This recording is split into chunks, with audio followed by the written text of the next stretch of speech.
Nos da mucho gusto amanecer este día en Querétaro. Ya concluyó la reunión de seguridad. En este estado, afortunadamente, hay buenos resultados en materia de seguridad. Se ha avanzado, como te va a informar el día de hoy. Agradecemos mucho al gobernador Francisco Domínguez, que siempre ha trabajado de manera coordinada con nosotros, con el gobierno federal, y se está avanzando, repito, en garantizar la paz y la tranquilidad en Querétaro. Estamos trabajando de manera coordinada, gobiernos municipal de Querétaro, el gobierno del estado y el gobierno federal. Entonces vamos, si les parece, a iniciar con el informe de Francisco Domínguez, gobernador de Querétaro. Luego, el general secretario de la Defensa, Luis Crescencio Sandoval, va a informar y abrimos para las preguntas y respuestas. Francisco. Licenciado Andrés Manuel López Obrador, presidente de los Estados Unidos mexicanos. Doctor Alfonso Durazo Montaño, secretario de Seguridad Ciudadana y Protección Ciudadana. General Luis Crescencio Sandoval González, general secretario de la Defensa Nacional. Almirante José Rafael Ojeda Durán, secretario de Marina. Comisario general Luis Rodríguez Bucio, comandante de la Guardia Nacional. Maestro Luis Bernardo Nava Guerrero, presidente municipal de Querétaro. A todos los integrantes del Gabinete Federal y del Gabinete de Seguridad Estatal. Doy a todas y a todos la bienvenida a esta conferencia. Es como siempre para su servidor, así como para toda la sociedad queretana,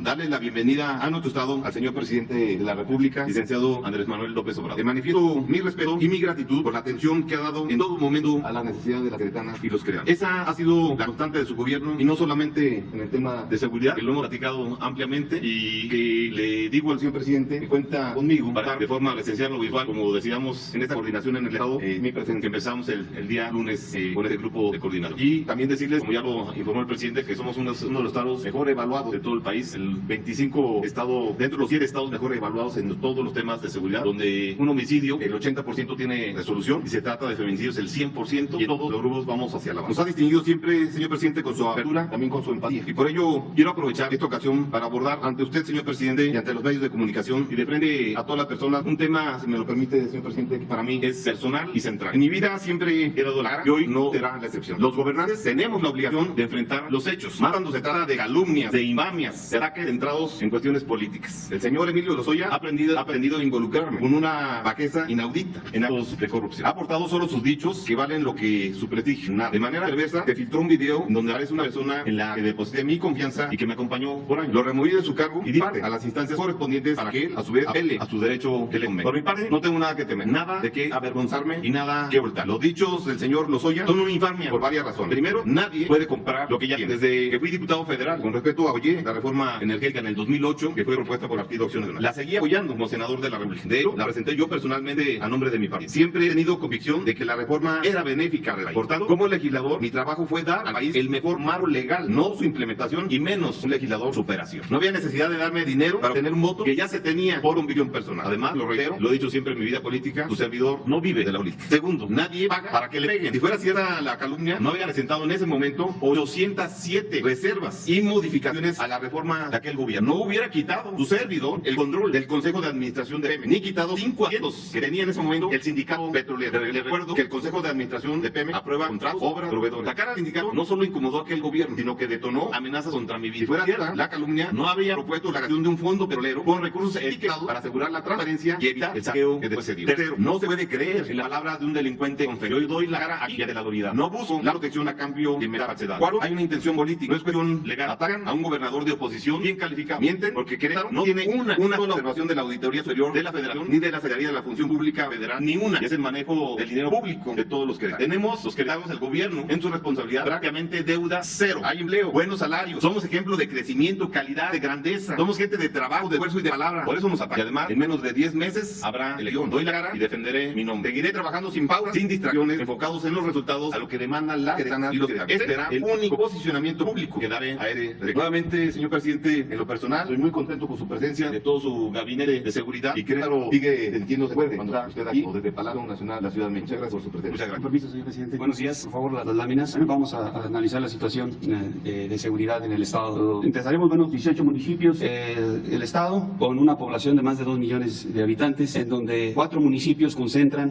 un porcentaje importante de la población: Querétaro, San Juan del Río, Corregidora y El Marqués. Un corredor industrial en la parte sur del estado, que ahí están estos municipios que acabo de mencionar. 3 oleoductos, 2 poliductos y un ducto de gas. Un desarrollo importante en la industria aeronáutica. Todo esto va a influir en los índices delictivos que vamos a ver a través de la presentación. Adelante, por favor. La incidencia delictiva. Aquí podemos observar en estos delitos que les da seguimiento el Secretariado Ejecutivo del Sistema Nacional de Seguridad Pública. Podemos identificar el robo a transporte, que tiene el tercer lugar y va a la alza, y la violación población que también va a la alza y tiene el séptimo lugar. Pero en las gráficas que observaremos vamos a ver la cantidad de esos delitos que si bien van a la alza son en números reducidos los que presenta el Estado. Y en todos los demás, robo a vehículos, extorsión, lesiones dolosas, robo a negocios, robo a casa habitación, narcomenudeo, el total de delitos de impacto y los homicidios dolosos solo lo identificamos que va hacia la baja de conformidad a estos números que lleva el Secretariado Ejecutivo.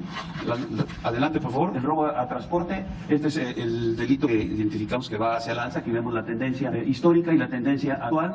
Aquí vemos los números. En el 2019, 738 eventos, en lo que va del año 442, pero si ven la cantidad, los números aquí 81, 59, 70, en los últimos meses pues, son eventos en cantidades reducidas. Homicidios dolosos, también los homicidios dolosos, una tendencia a la baja. Aquí vemos los números, 18, 11, 25, 11, 11, una tendencia importante a la baja. En acumulado, 176 eventos en el 19, 83 en lo que va del año. Lesiones dolosas, también con una tendencia a la baja, pero se ve la tendencia. 5.683 eventos en el 19, 2.407 en lo que va del año. Robo a vehículos, también un delito que va hacia la baja, una tendencia histórica que ustedes la pueden ver. Perdón, ahí está el negocio, hasta adelante, este robo de vehículos. Aquí está la tendencia histórica y aquí está la tendencia actual, también a la baja. La que sigue, por favor.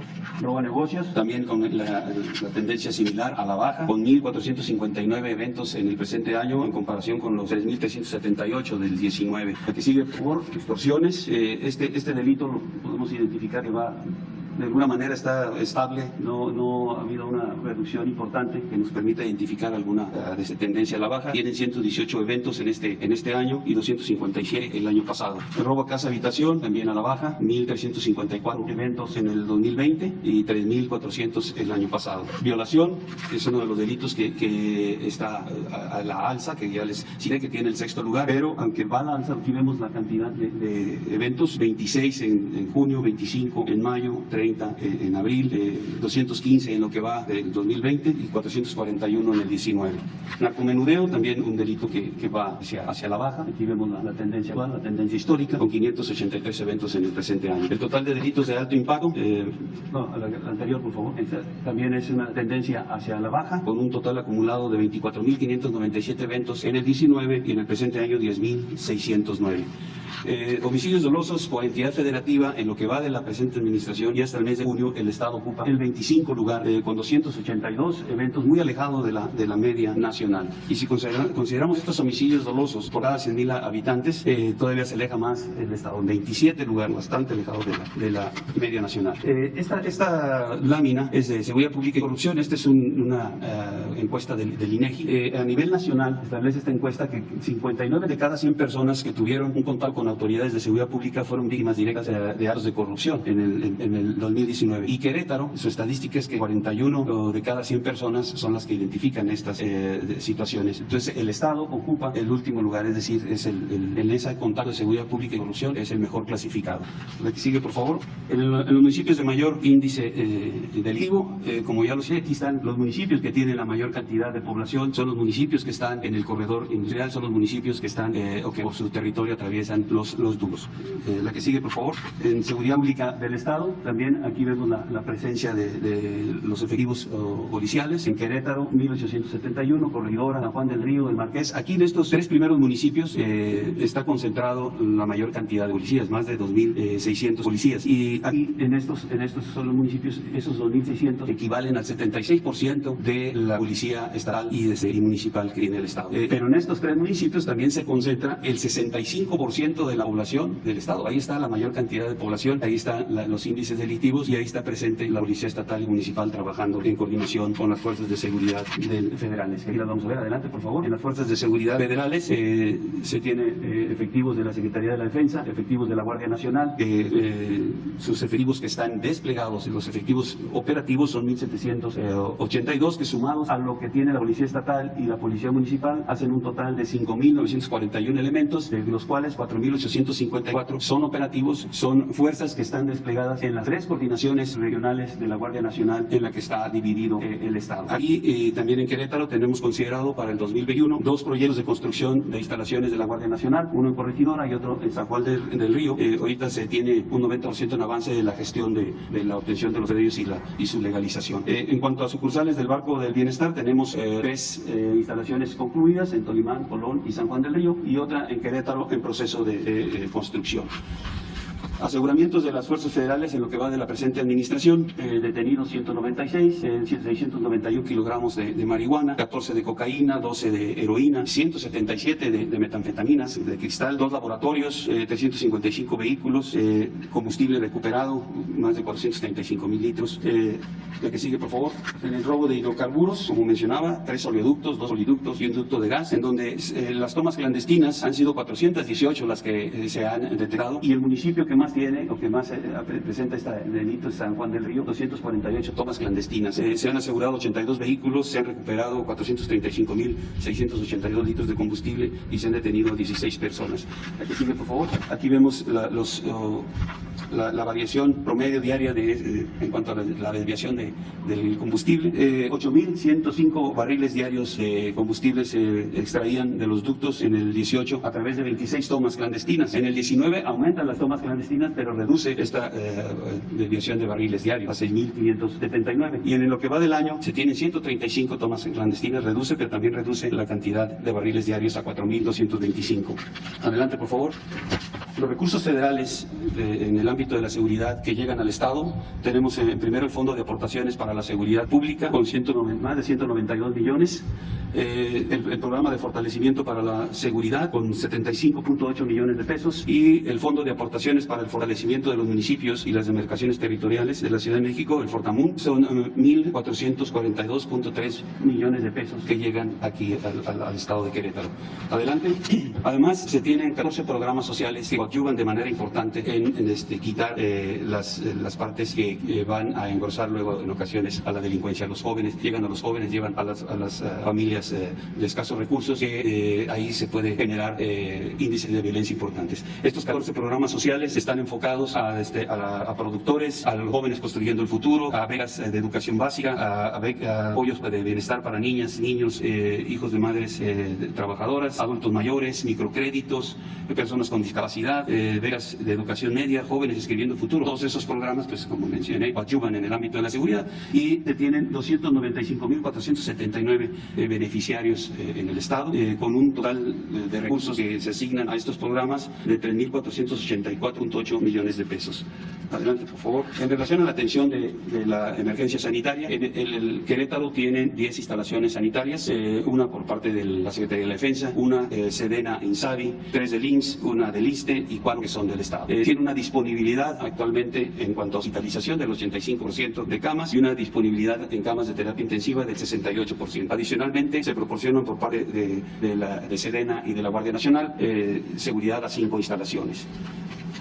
En el plan DN3 tenemos el plan Marina y plan de Guardia Nacional. Lo que tenemos registrado en la actividad en estos planes, en lo que va de la administración, es la participación en 3 eventos de lluvia, 3 nevadas, 5 derrames químicos, 3 explosiones, participación en 25 incendios forestales y urbanos, 3 accidentes ferroviarios, 3 aéreos y un vehicular, empleando 1,300 elementos con 130 vehículos y un helicóptero. Es todo, señor presidente. Muy bien, pues esta es la información. Quedamos en darle la palabra. Son 3, Rodolfo, Héctor y Lisbeth. Buenos días, presidente. Gracias, gobernador, secretarios. Buenos días. Si me permiten, por favor, primero con el gobernador de Querétaro. Si bien dice que ese es el único posicionamiento que va a fijar, tengo entendido que es en esta conferencia. Menciona en plural, no es lo ataca, me ataca. ¿Usted considera que desde el gobierno federal se está orquestando una campaña en contra de usted, gobernador? ¿Quiénes lo atacan, gobernador?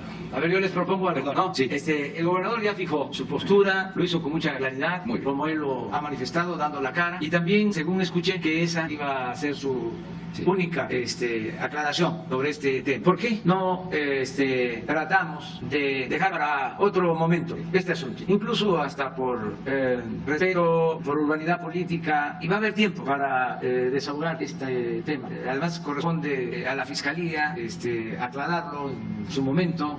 Ya se ha hablado, se va a seguir hablando sobre el tema, pero que en esta ocasión hay tantos otros asuntos grandes y graves, problemas nacionales, que podría, si ustedes así lo consideran, omitirlo o dejarlo pendiente o hacer una prórroga, si les parece. ¿De acuerdo? ¿No?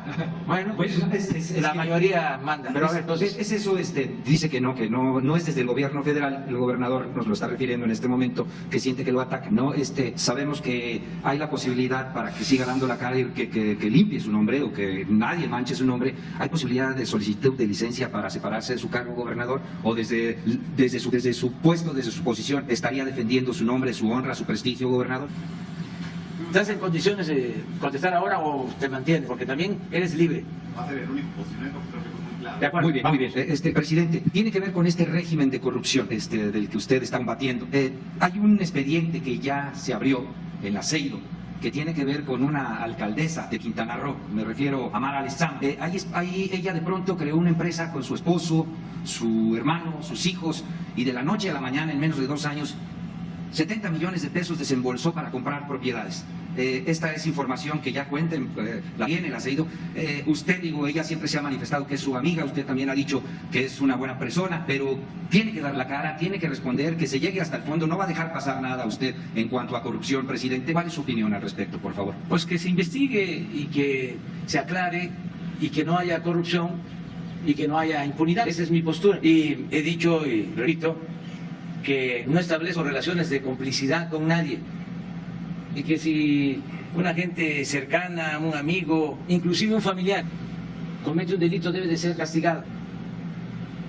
Una vez un yerno del presidente Juárez maltrató a un juez y fue este servidor público a quejarse con el presidente y la respuesta del presidente Juárez fue que era para aplicar la ley. No importaba que se tratara de su yerno. Pues eso es lo que me inspira. Puede ser un familiar cercano, lo he dicho. Mi hijo me va a doler muchísimo, mi esposa, pero si se comete un delito se tiene que castigar, sea quien sea. Entonces, en este caso, nada más lo que debemos de cuidar siempre es no dañar la dignidad de las personas, no hacer juicios sumarios, no debe haber linchamientos políticos. Se tiene que hacer la denuncia ante la autoridad competente y esa autoridad, con las pruebas, porque eso es el Estado de Derecho, tiene que resolver si la persona es culpable o no. Es lo único. Tampoco esto entra en contradicción con la libertad que tenemos de manifestarnos y con la libertad de prensa. Al final de cuentas se trata solo de un asunto ético, pero ustedes tienen toda la libertad, todos los ciudadanos, a manifestarnos y a expresar, y va a ser la autoridad la que va a resolver. Hay que cuidar mucho cuando se denuncia. Yo he denunciado durante muchos años. Tengo, yo creo que el récord de haber presentado más denuncias contra los expresidentes. Le presenté denuncia a Salinas de Gortari, a Zedillo, a Fox, a Calderón, a Peña Nieto por traición a la patria. Hay constancia de que fui al Ministerio Público y presenté pruebas, pero se archivaron mis denuncias. Ahí deben de estar, pero siempre con pruebas para no perder autoridad moral. Si no, no tiene uno posibilidad de que le crean, que pierde credibilidad. Entonces eso es todo, pero en este asunto nos están escuchando, dando la Secretaría de la Función Pública, nos escucha la Unidad de Inteligencia Financiera, hoy participó en la mañana Santiago Nieto en la reunión de seguridad, de modo que está aquí. Y la Fiscalía, que es autónoma, pero que también seguramente toman nota. Y mi última pregunta, si me permite, presidente, tiene que ver con una declaración que hizo recientemente el senador Ricardo Monreal luego de encontrarse con usted en Palacio Nacional, en donde él refiere que el Senado ya está listo para darle prioridad, entre otras reformas y modificaciones a leyes, es la regulación del uso de la cannabis. Desde el Poder Ejecutivo, ¿se va a apoyar ya la liberación, la despenalización de la cannabis, presidente? Bueno, también en este caso se tiene que tomar en cuenta que somos respetuosos de la división y el equilibrio entre los poderes. Antes el poder de los poderes era el Ejecutivo y en especial el presidente. El poder legislativo y el poder judicial estaban subordinados. Ahora es distinto. Ahora la Fiscalía, lo que era la Procuraduría, es un órgano autónomo. El Poder Judicial ejerce su independencia. Tienen la arrogancia de sentirse libres. Y también los legisladores, el Poder Legislativo, la Cámara de Diputados, la Cámara de Senadores. Esa iniciativa sobre la regulación, el uso con fines médicos con fines de salud de la marihuana. Ya lleva tiempo ahí, incluso están emplazados legalmente a resolver. Eso nos los planteó el senador Monreal. De modo que sí van ellos a decidir de manera libre, escuchando la opinión de todas las partes. Ya ha habido consultas y sí van ellos a resolver sobre este asunto. O sea, sí va a haber una reforma legal, eso sí lo puedo anticipar, que está tratando el legislativo. Las iniciativas nuestras ya prácticamente han sido aprobadas en su mayoría. Hay otras pendientes para este nuevo periodo. Estamos solicitando respetuosamente, tanto al Senado como a la Cámara de Diputados, que se modifique el artículo 108 y 111 de la Constitución para que el presidente pueda ser juzgado por cualquier delito, que no haya fuero para el presidente de la República, que pueda ser juzgado como es juzgado cualquier ciudadano. Entonces, esa iniciativa la presenté desde hace más de un año y la han modificado, no hay acuerdo, y ahora vuelvo a insistir para que, si se puede, sea la primera iniciativa en aprobarse, si así lo deciden los legisladores, que en septiembre ya se termine con el fuero presidencial. Estamos hablando de acabar con cerca de 200 años de impunidad legal a los presidentes. Entonces va a ser una reforma importante y ojalá y se apruebe. Pero esa es la que a nosotros nos interesa más. Tenemos también pendientes una acerca de la extinción de fideicomisos, que queríamos que se resolviera en un periodo extraordinario por la urgencia, porque hay fondos en muchos fideicomisos que necesitamos concentrarlos para ayudar a las finanzas públicas, que Hacienda tenga la administración de esos recursos, porque se han manejado de manera discrecional y no con la transparencia suficiente. Que son de las iniciativas que tenemos. Gracias. Gracias. Buenos días, señor presidente. Buenos días al gobernador y a todo el gabinete aquí presente.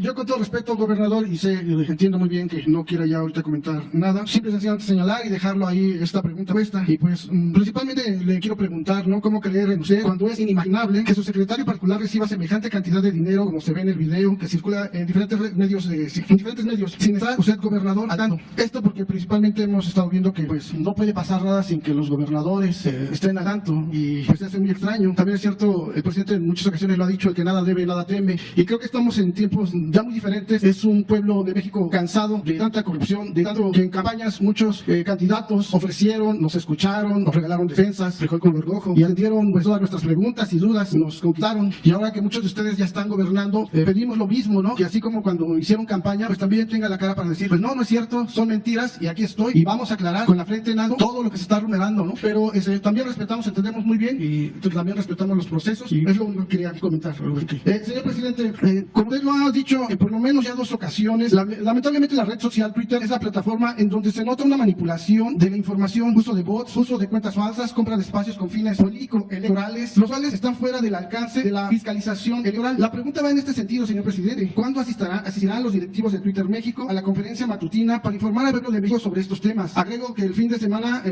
pasado, el menor de sus hijos y su esposa fueron nuevamente víctimas de agresiones verbales en Twitter, sin que hasta el momento la red social haya hecho algo al respecto. Señor presidente, ¿será conveniente buscar los mecanismos adecuados para sancionar a las redes sociales que solapan u omitan la agresión verbal a menores de edad, mujeres y adultos mayores? El bullying en redes sociales no es un asunto menor, toda vez que genera daño psicológico a la víctima, que en muchas ocasiones ha llevado incluso a jóvenes al suicidio. En su carácter de padre de familia, ¿qué nos pudiera decir al respecto? Bueno, sería conveniente que ya se lograra la participación de las empresas, tanto de Facebook como de Twitter, para que nos informaran sobre el manejo que tienen, sobre todo para evitar el uso mercenario de las redes a través de la compra con voz de espacio, toda esta publicidad que se contrata y que no es transparente. Ahora hay campañas, van en convenciones en Estados Unidos y casi diario están informando cuánto gastan en las redes los candidatos, partidos. Aquí se tiene que llegar a esa transparencia. Todos debemos de informar cuánto gastamos en publicidad.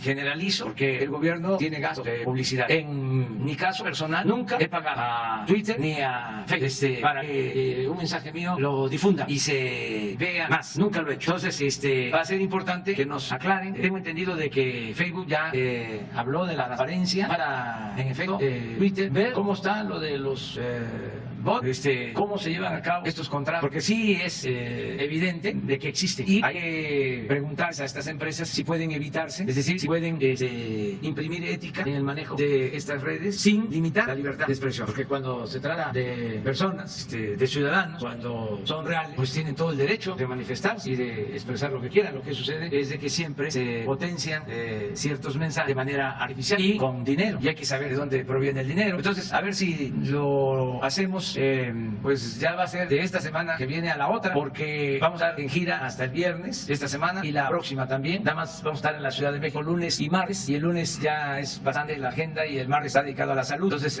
pero sí lo hacemos para que se dé la información. Y es muy importante seguir tratando el tema. Todas estas empresas, todas tienen representación en México. A lo mejor a nivel mundial sí hay un código de ética, pero ya cuando tiene una representación en un estado, puede ser que sea distinto. Entonces hay que buscar que se sepa lo que está aconteciendo. A ver, nos falta... Una pregunta más, perdón, una disculpa también. Mi nombre es Héctor Latempe, represento al medio Puntos Suspensivos Radio, Puntos Suspensivos Comunicación. Una última pregunta, presidente. Hace un par de días se publicó en diferentes medios de comunicación que el titular de la Unidad de Inteligencia Financiera, Santiago Nieto Castillo, informó que en conjunto con la Fiscalía de Puebla y del Estado de México se congelaron 10 cuentas de dirigentes relacionados con Antorcha Campesina. De acuerdo con un periódico de circulación nacional, 3 pertenecen a personas morales y 7 a personas físicas vinculadas con esta organización. Sobre el monto de los recursos congelados aún no se tiene información debido a que los bancos emiten su reporte entre 3 y 4 días hábiles. Mucho se ha especulado de que Antorcha Campesina fue beneficiada por los gobiernos neoliberales, por lo que existe la posibilidad de que sus dirigentes estén involucrados en actos de corrupción, razón por la cual están siendo investigados desde el año pasado. En mayo de 2019, el titular de la UIF, Santiago Nieto, informó que se investigaban a cerca de 40 gasolineras de Antorcha Campesina, derivado del robo de combustible, particularmente en Puebla. Señor presidente, ¿qué información nos pudiera compartir sobre este asunto? Sí existe una investigación y sin afectar lo que se conoce como debido proceso, si se puede, hoy le vamos a pedir a Santiago Nieto que informe sobre este asunto, si te parece, que den toda la información, si está en el ámbito o en el terreno del Ejecutivo o ya en la Fiscalía, cómo está el proceso que se está llevando a cabo. Muy bien, vamos con Lisbeth. Gracias, presidente. Lisbeth Álvarez, reportera del diario Baza y Grupo Cantón. Presidente, usted ha propuesto que los expresidentes Peña Nieto y Felipe Calderón sean enjuiciados en consulta. Fiscalía y consulta serían 2 juicios diferentes. Si uno perdona y otro condena, mis cuestionamientos serían en este sentido. ¿Qué procederá? ¿Quién decidirá? ¿En dónde queda la ley? ¿En dónde queda el Estado de Derecho? ¿El juez será el pueblo? ¿Y la autonomía y credibilidad de la Fiscalía? Esos serían mis cuestionamientos, presidente. Yo creo que no hay, la verdad, ninguna contradicción, porque en la Constitución se establece en el artículo 35 el derecho de los ciudadanos a que puedan solicitar la realización de consultas sobre asuntos de interés público. Este es un asunto relevante, sin duda. Entonces, si se cumple con los requisitos, se puede llevar a cabo esa consulta que va a decidir sobre si se procede o no contra los expresidentes. Y es un método democrático, lo decidimos todos. No es el presidente, incluso no es el fiscal, no es un juez. Este es un asunto de Estado, un asunto de nación. Entonces se hace la consulta y en el caso de que se decida que inicien procesos, tendrían que llevarse a cabo de conformidad con el marco legal. Y los implicados, claro que tienen derecho a la defensa, pero no hay motivo para decir que es una cosa o la otra. Yo siento que es más sano, más responsable, más serio el que se le pregunte a los ciudadanos. Para eso es la democracia participativa. La democracia no es nada más elegir a quien nos va a representar 3 años, 6 años. La democracia es un sistema político de una forma de vida. Entonces se elige a una autoridad, pero pues hay revocación de mandato, hay referéndum, hay plebiscito, hay consulta ciudadana. Todo eso es parte de la democracia participativa. Es gobernar con el pueblo, mandar obedeciendo, porque de esa manera se tiene más legitimidad todo lo que se hace. Eso es lo que yo estoy proponiendo y he dicho que por convenir a la estabilidad política y sobre todo pensando de que ya debemos de poner un punto final a todo ese tiempo de abusos, de autoridad, de corrupción, que debemos de iniciar una etapa nueva, desterrando la corrupción. Pues yo me inclino porque si se lleva a cabo la consulta, yo votaría en contra de que se enjuicie a los expresidentes, pero es un voto como el de cualquier otro ciudadano. Respetaría la decisión final. Desde luego voy a argumentar por qué considero que no, porque también no debemos de quedarnos anclados en el pasado. Hay que pensar en el porvenir y vamos bien. A mí sí me importa mucho que se estigmatice la corrupción. Me importa muchísimo. Que no se piense que se puede triunfar a toda costa sin escrúpulos morales de ninguna índole. Que se acabe aquello de que el que no tranza no avanza. Que se destierre la inmoralidad. O para decirlo en positivo, que moralicemos a México. Que se purifique la vida pública. Eso es lo que más me importa. Y también me importa más ahora que se recoja el dinero. Que se recupere lo que indebidamente se sustrae del patrimonio público. Eso es básico. Bueno, presidente, pero con responsabilidad todo, o sea, con seriedad. Nada más saber cuáles son los temas principales que se va a abordar en la CONAGO. Tenemos ya una agenda. Va a haber una reunión de los gobernadores gobernadores, con los miembros del gabinete del gobierno federal, con todo. Van a estar todos los integrantes del gabinete, los gobernadores, y luego yo voy a escuchar las propuestas de los gobernadores y voy a dar respuesta. Y al final va a haber una comida. Ese es el programa, básicamente. Y se les va a informar desde luego a ustedes, a los medios. No sé si ya son las 3. Quiero hacer nada más un paréntesis y ahorita seguimos contigo. Porque ayer dije de que se había otorgado un permiso, una concesión por 100 años y salieron a relicar a decir de que no es una privatización lo que se llevó a cabo, sino que es una empresa pública. Entonces me gustaría, a ver si no pones el contrario. Es que es interesante que se sepa cómo simularon las privatizaciones, haciéndonos creer de que la nación seguía teniendo el dominio de los bienes, ya sea de recursos naturales como el petróleo, porque la reforma energética pues quedó establecido de que la nación es la dueña originaria del petróleo. Sin embargo, al momento que se da un contrato de una concesión, ese dominio se interrumpe, se cede a un particular durante un tiempo. El otro caso, los ferrocarriles, pues claro que son medios de comunicación cuyo dominio tiene que ver con la nación, con el Estado mexicano, pero existe una concesión. Estas se entregaron en el gobierno de Ernesto Zedillo por 30, 40 años. Entonces ya la función pública se cede al interés privado, la administración privada, el negocio privado. Pues es lo mismo de las famosas ARP. Y en este caso de Veracruz, pues no sé si tengan el contrato, de favor. Yo publiqué ayer el contrato. Es que es muy interesante esto, porque es un engaño, es una simulación. Además, si es público, si pertenece al Estado, ¿para qué se concesiona? No tendría ningún caso. Sí hay, claro, pero es privatización. Ahora lo van a ver. No, ya se privatizaron. Yo lo que llamaba la atención es de que yo creo que es una concesión única en el mundo. No creo que exista un contrato en donde se concesione un puerto por 100 años, por un siglo. Ni Porfirio Díaz se atrevió a eso. A ver, no tienes aquí está. Es un título de concesión. Es a una empresa, Administración Portuaria Integral de Veracruz, SADCB. Eso se otorga en 1994, Carlos Salinas. Es cuando se entregan todos los bancos. Es lo mismo. Pero ¿qué sucede? A ver, ¿por qué no va pasando? Ahí está la concesionaria. Aquí está la fecha de la concesión para 1 de febrero del 94. Pero se pide una ampliación. Ya está a 50 años esta concesión. Si me ayudan con la aritmética, ¿cuándo iba a finalizar, a concluir?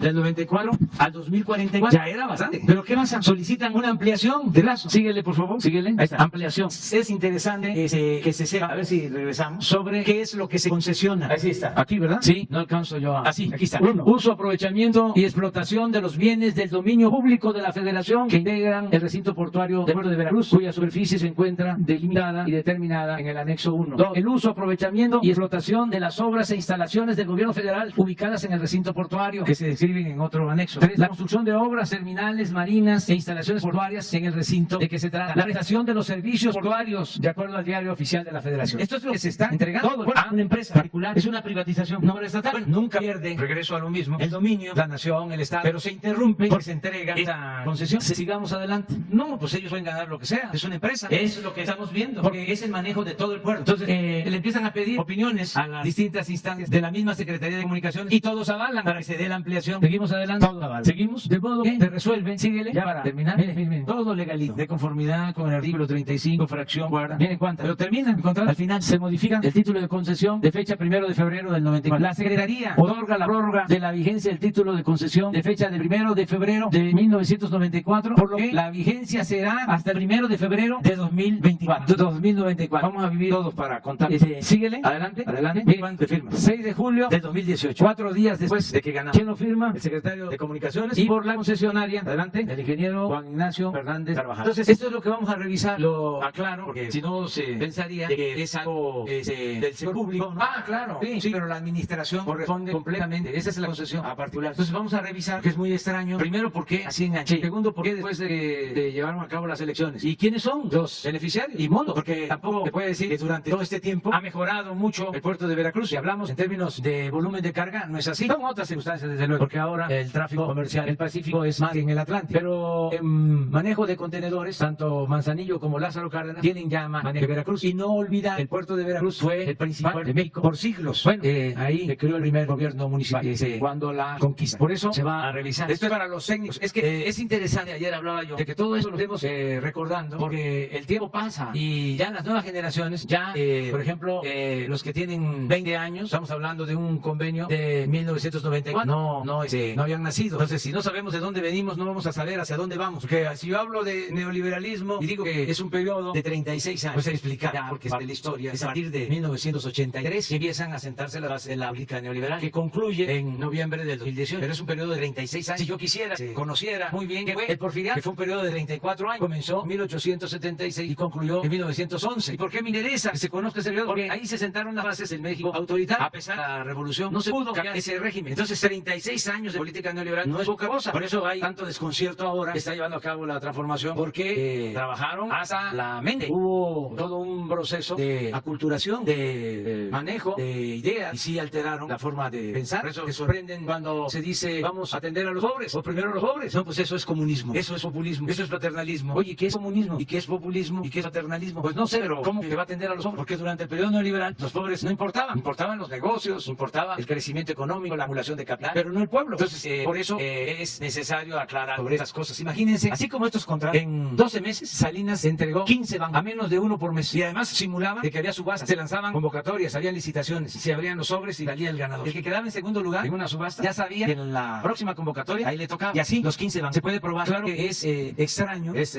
raro todo esto, pero se llevó a cabo un proceso de privatización, que entregaron bienes públicos a Popular. Esa es la primera. Ahora sí vamos a aclarar. Gracias, señor presidente. Soy señor Arturo Venegas, director del periódico Plaza de Armas de Querétaro. Usted ayer mostró el video y se refirió a la inmundicia que se advierte en esta entrega de dinero, en esta compra de conciencias, de voluntades, de voz. Usted mismo ha dicho que ha sido víctima de fraudes electorales, de estos que tienen una larga historia en nuestro país. Ha hecho usted propuestas para reformas legales para que las elecciones resulten más limpias. Y ahí viene el proceso del 2021 con la elección más grande en la historia de México, con todos los estados involucrados y, bueno, pues, en muchas gubernaturas, entre ellas la de... Hace 5 años vimos lo del señor Kors, aquella famosa llamada del señor gobernador, entonces candidato Francisco Domínguez, hablando de kilos y ahora interpretamos de millones de un señor Kors, y ahora se dice que era el secretario de Gobernación. La pregunta, señor presidente, ¿cómo avisora, cómo vislumbra usted este 2021 con esta historia de fraudes en México, esta inmundicia, y cómo vamos a superar eso como país? Y una segunda pregunta, si me lo permite, ya fue el secretario de Comunicaciones que usted tenía, que había hablado mucho del tren de México a Querétaro, que es una otra larga historia, también si hay alguna posibilidad de que se realice finalmente. Gracias, señor presidente. Mire, yo creo que es muy buena pregunta, porque tenemos que afianzar de una vez y para siempre el sistema democrático. La democracia es el mejor sistema político que existe en el mundo, no hay otro.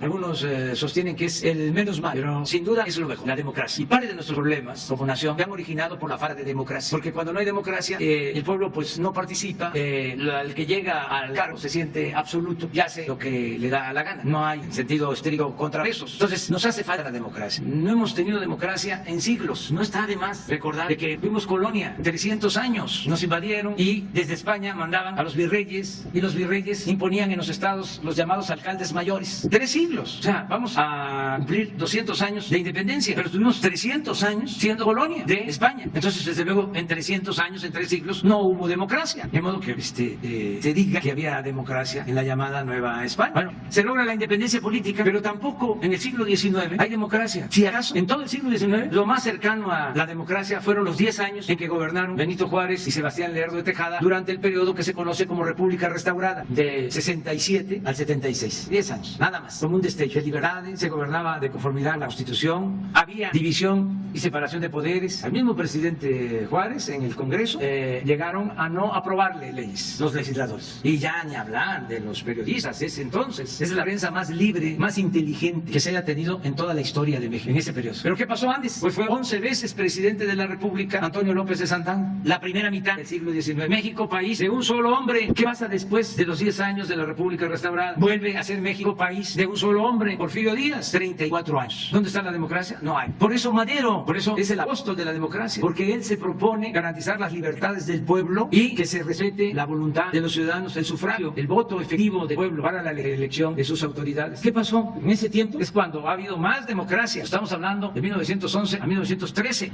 Ahí sí me consta, y lo puedo probar, de que había democracia. El presidente Madero le escribía a los gobernadores diciéndoles cuando iban a haber elecciones: le pido de manera especial que cuiden, que se respete el voto de los ciudadanos y que no interesa quién gane. Lo que interesa es que haya libertades y que se establezca la democracia. Hay ganas. Bueno, parecía hasta ingenuo, porque le mandaba ganas a quienes venían del porfiriado y que traían la de la imposición. Muchos de ellos seguramente leían las cartas y hasta se reían del presidente. Pues ese hombre es el presidente con más vocación democrática que ha habido en la historia de México. Nadie más. Pero se terminó eso. Lo asesinan, viene la mano dura, la imposición, viene la revolución, y a pesar de que se avanzó en el terreno social, social, en lo económico, con la revolución, no se pudo avanzar en la democracia. Decía don Daniel Cosío Villegas que se fue don Porfirio, pero se quedó doña Porfiria, un partido dominante durante décadas. Entonces, el primer ensayo democrático se da en el 2000, ya no en el resultado. Entonces, ahora que nosotros triunfamos por voluntad del pueblo, estamos obligados a que haya democracia, a desterrar los fraudes electorales. ¿Cuántos fraudes se cometieron? ¿Cuántas injusticias? ¿Cómo se utilizaba de manera cínica, descarada el presupuesto para favorecer a partidos y a candidatos? ¿Cómo se compraban los votos? ¿Cómo se repartían despensas traficando con la pobreza de la gente? El con gorgojo. Todo eso se tiene que acabar. Y todos lo vamos a lograr. Y en efecto, viene la elección del año próximo. Y tiene que ser distinta. Y va a ser distinta primero porque ya se modificó la Constitución. Y ahora es delito grave el fraude electoral. Les hablaba yo de que la revolución no pudo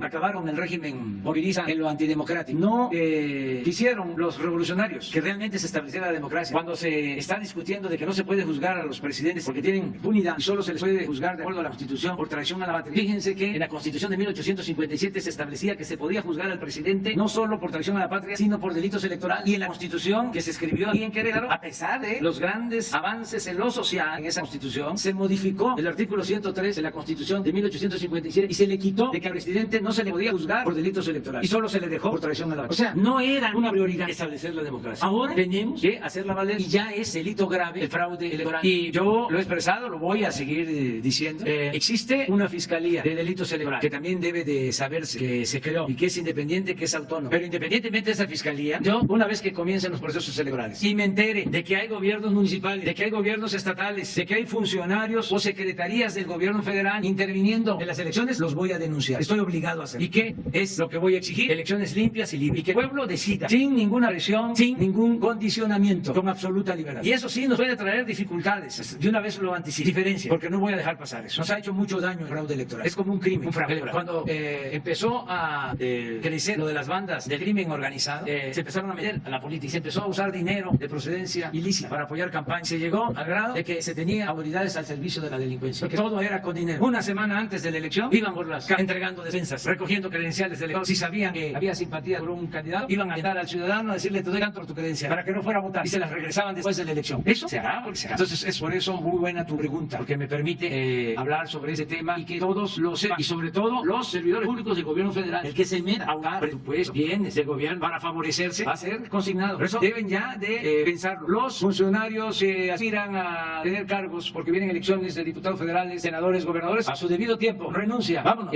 Una cosa es gobierno y otra cosa es para. ¿Cuál fue la otra pregunta? Hay la posibilidad. También esa es una historia, como dices, larga, pero sería extraordinario que se pudiese concretar el proyecto del Tren México, Querétaro, Guanajuato, o Querétaro, San Luis, que era el centro ferroviario de México durante mucho tiempo. Ahí solamente se busca una sociedad. Ahora que se está hablando de participación de la iniciativa privada en algunas obras, no descartar esa posibilidad. El Estado no podría, me refiero al gobierno federal, no podríamos nosotros hacer esa obra porque además de los recursos que no los tendríamos, no nos alcanzaría el tiempo. No queremos dejar nada sin terminar. Pero una empresa particular podría hacer, ahí sí, con la condición de que fuese trenes de pasajeros y modernos, pero sí se justifica. Esa carretera, no sé, Francisco, pero debe ser la más transitada de todo el país. Entonces sí amerita un medio de transporte que se tenía, pero precisamente por las privatizaciones se quedaron solo trenes de carga. Muy bien, vamos con él. Gracias, presidente. Buenos días. Preguntarle a propósito de las obras que están pendientes para el estado de Querétaro. En el mes de abril de este año hubo una visita de algunas autoridades del gobierno federal a propósito de la construcción del Hospital General aquí en Querétaro. Y al día de hoy, si bien es cierto hay un avance importante en materia de infraestructura, todavía queda pendiente resolver el tema del equipamiento, que me parece fue uno de los compromisos que el gobierno federal asumió con el gobierno estatal de Querétaro. La pregunta sería si en este contexto de pandemia y con todos los gastos que supongo han sido no programados durante esta contingencia que a todos nos ha tocado vivir, existe todavía y se mantiene este compromiso de equipamiento para el Hospital General en el estado de Querétaro. Gracias. Sí, se mantiene el compromiso de ayudar en el equipamiento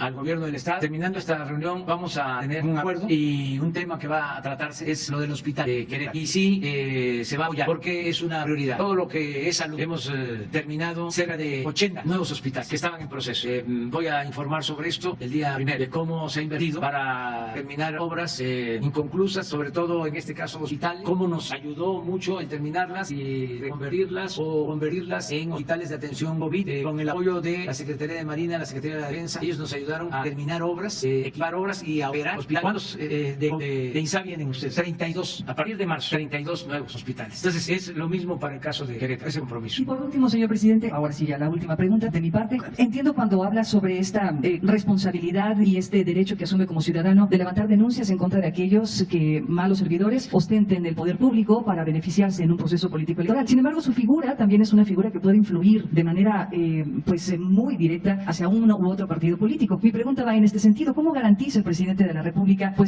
un margen de respeto frente a un proceso electoral tan complicado como el que será el 2021? Sencillamente no influyendo, no inclinando la balanza a favor de nadie, pero de manera sincera, no de manera hipócrita, de decir nadie debe de participar y por abajo alentar de que se utilicen los fondos del gobierno federal para ayudar a candidatos. Eso no lo voy a hacer, nunca lo he hecho, no soy hipócrita, soy demócrata. Entonces, gane quien gane, se tiene que garantizar la libertad de los ciudadanos. Hemos padecido mucho del fraude, de veras, ya pérdidas de vidas humanas. En el 88 no se me va a olvidar cuando el fraude por la presidencia de la República, hubo resistencias, muchos muertos, muchos asesinados por la imposición. Entonces, nunca más eso. No puedo ser un traidor a la democracia. Y podrán ser mi amigo y, oye, estás muy cerca del presidente y si él lo decide, pues entonces vas a ser presidente municipal o puedes ser diputado y en una de esas hasta gobernador. Pues no, o sea, puede ser la gente más cercana, pero yo no voy a promover a nadie. Van a ser los ciudadanos y en el caso de los partidos tienen que ser los militantes y los ciudadanos también, los que elijan con absoluta libertad. Porque entonces no tendría yo, si me meto, autoridad moral. Entonces nadie me respetaría. Y si se tiene autoridad moral, se tiene autoridad política. Entonces de ahí dimana el respeto. En el recto proceder, en no ser hipócrita, en hablar con la verdad, no mentir, no robar, no traicionar. Bueno, muchas gracias. Nos vemos mañana. Bueno, nos vemos al rato los que van a... Va a haber una conferencia, pero van a ser los gobernadores con el gabinete. No, porque vamos hasta Zacatecas después.